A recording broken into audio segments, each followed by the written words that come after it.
Lakshmi.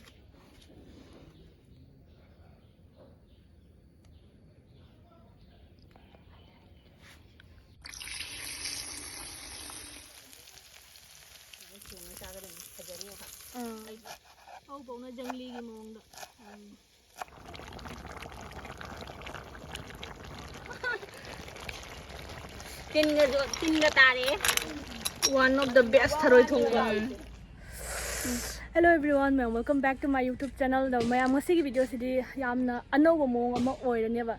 Kaina ring ngasi dagi akhoi outdoor cooking gi episode 1 oidoni ngasi dagi outdoor cooking haurani. Ado ngasi di ahamba ni chapa jam hina de lambi ba. Ngasi di ahamba da akhoi tharoi oina thongani. Tharoi thongbase anoba mong amagi mong na thongake dum yam yengmina se ba ko. Aduga tharoi thongaga chaba khopa challenge tawtoini adugi video namake sigi cooking gi process loina outdoor da thongdoine ba ko. Dum yam ji akhoi pinky da chali moijum da tawdoine ba ngasi singse ko. So bisakha leire ai leire akhoi gi lambi leire aduga dum yengsi me am mathang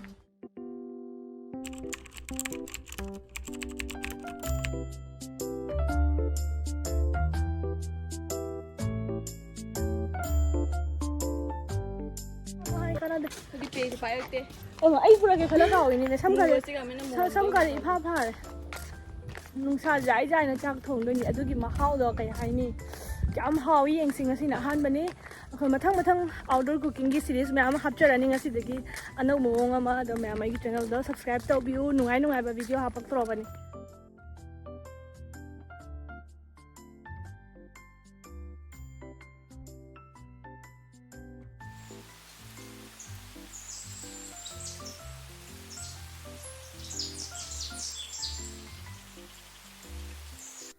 Ado ma'am अखोइना चादोय थरोय से अखोइगी चिंगी थरोय नेबा चिंग दा अखोइगी waterfall मचा मचा लेने को हादि चिंग दा मिंगनी का कोइ चेन थरोय सिंग गुंबा दुमदा पक्प थरोय दुनिया सिसिना जाम साथिना महाव लयेबो को सिसे मैम अखोइगी फजना चामनी हंजन हंजन इसिंगना चांबिरनी अदुगा ममाइ से मनिंग से कक्प लोरा मतुंग दा मो थुमदा ngahak tingjana thamdoine ba ngasi thongba numitani to si tingjana matung da ising se phata ba amta loitre ba si hujik thongbe ready oire ba Kai no hey do kai awa phadigo hectari.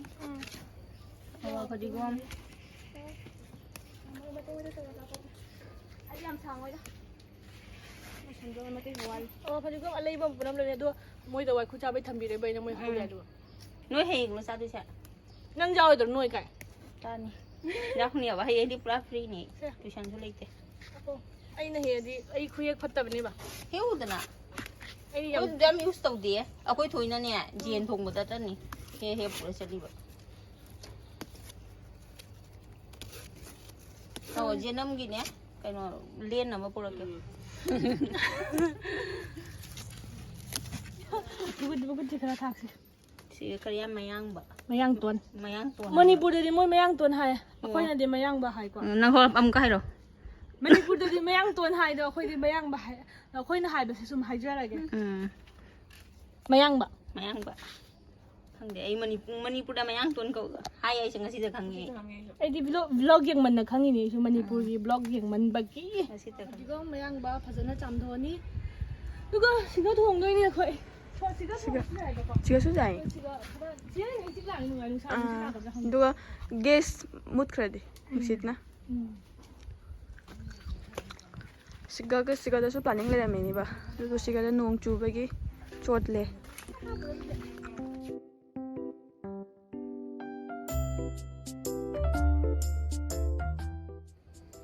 Wakhan nungai ta ba gi.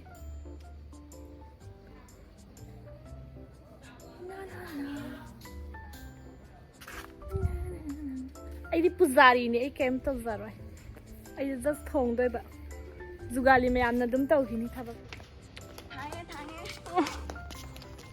Tange tharwe. Do wow.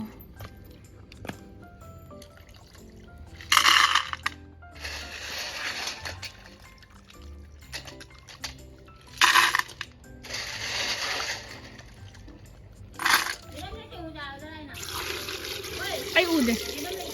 Kai alai ba da tau.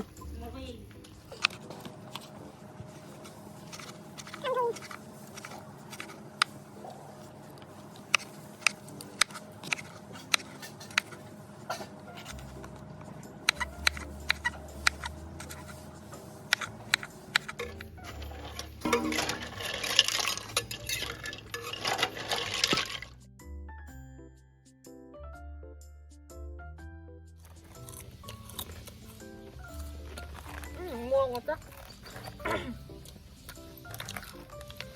Sizzling hot.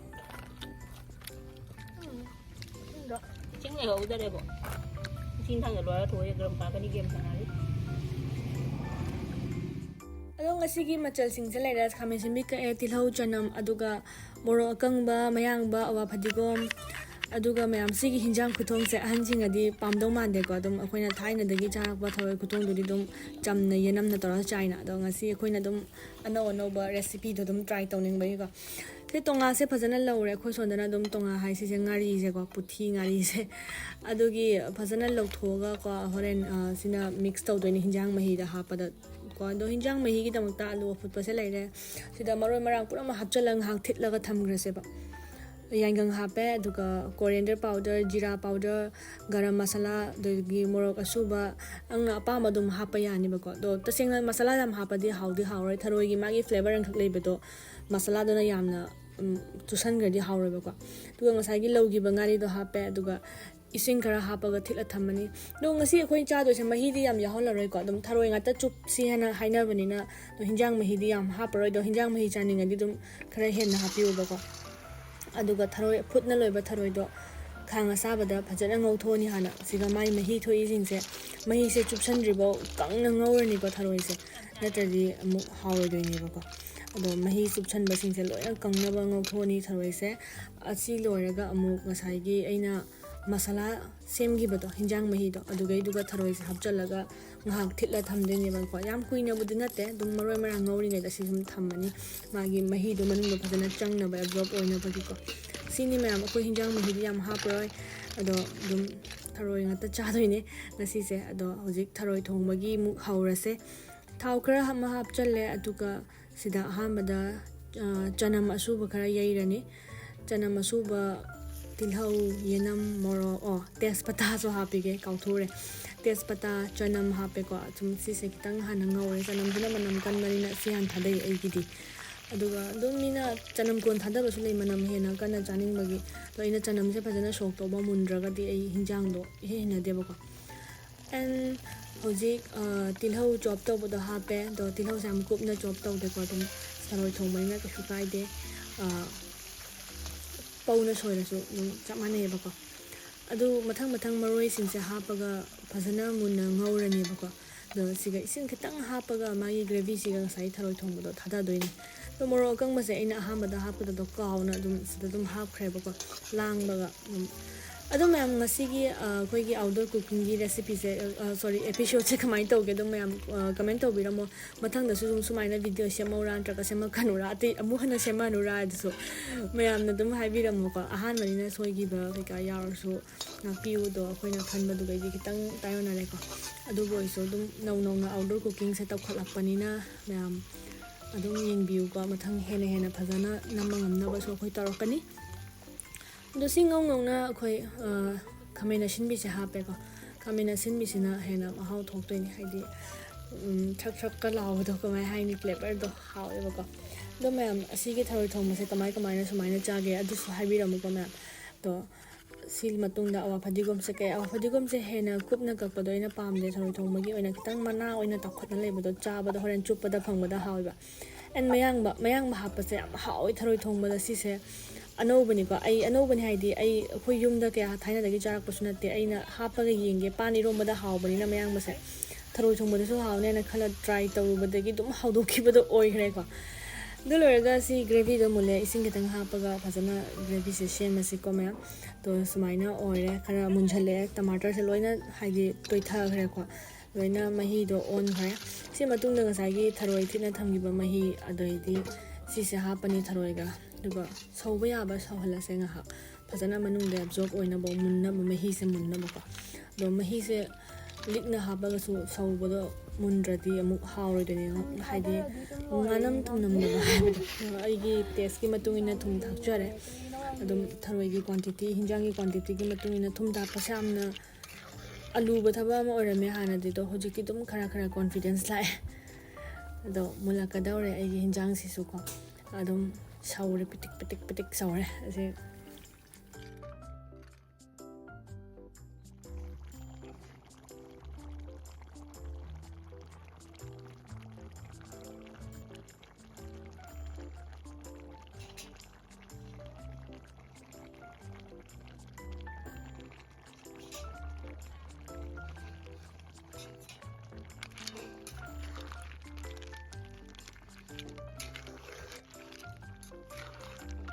สนายเบ้มาก็หินจังทงบลอยรำไหมน่ารักมองตรงสิกาจ้าสิละเซกุนมันน่าสิกา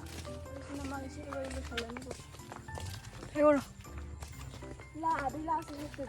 สิกาสิเนี่ยบาราบาราลาวเลยสิกาสิยาวไอ้พี่มากี่ไอ้มาสัก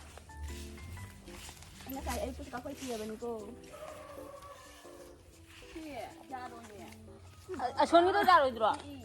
송이도 만웅기도 아 아니 핵도는 삼전 아니나 아니 이거 핵로도가 아마시가. 아니요. 그저 그러게. 리안 가봐 저 빨비게.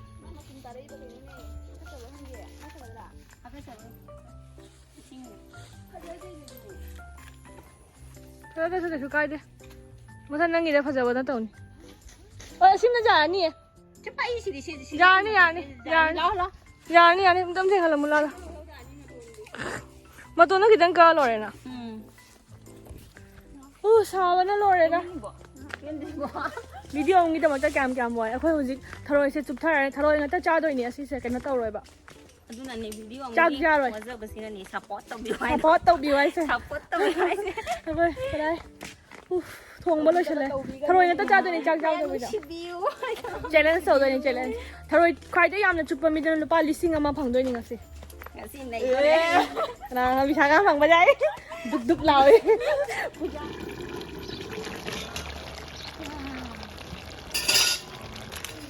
one of the best THAROI THONGBA xa từ bên ngoài nó khăng ngoại THAROI the best THAROI THONGBA ever cái nó nè nó chỉ chắc thằng không gì bên ngoài nó phẳng thế đi hay là nâng cái mà phẳng thế cái đó đi mẹ mai THAROI sẽ phẳng thế đi mà có thể trả thế đi mà mà bố mới trả thế mà bố mới trả thế mà đi trả thì mà mày ăn một cái thằng nào first time trả first time mình nói mà nó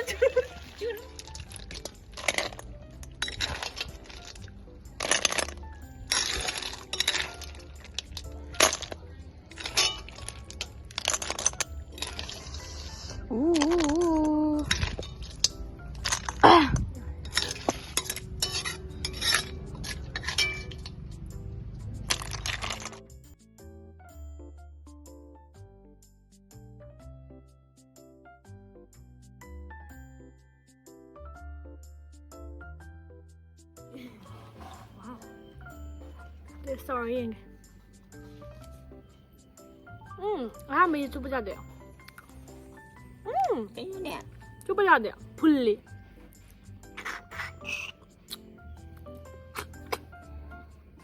와우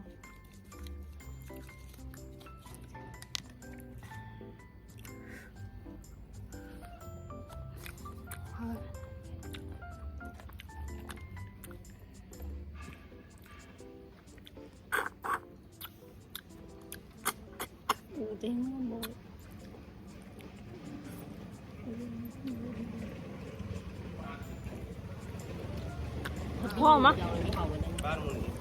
घर में Happy mà giỏi đi học nè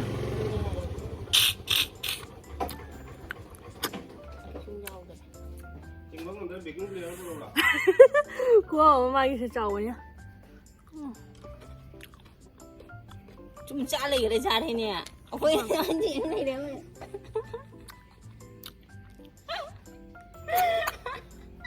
Thôi liệp ninh rồi ôi cha đây nè cái video đấyยังดีน่าchúng trả lời thì nó cái gì nó quay lại mày cả là riêng lấy đấy Wow mà mẹ ngasi ki outdoor cooking se success ore maram de hadi how to bado taw de ba mathangi mo outdoor cooking gi anau ba series ama pura ga yam yang na wai khu char ga la ke wai khu pura ga lak char ga batang bye bye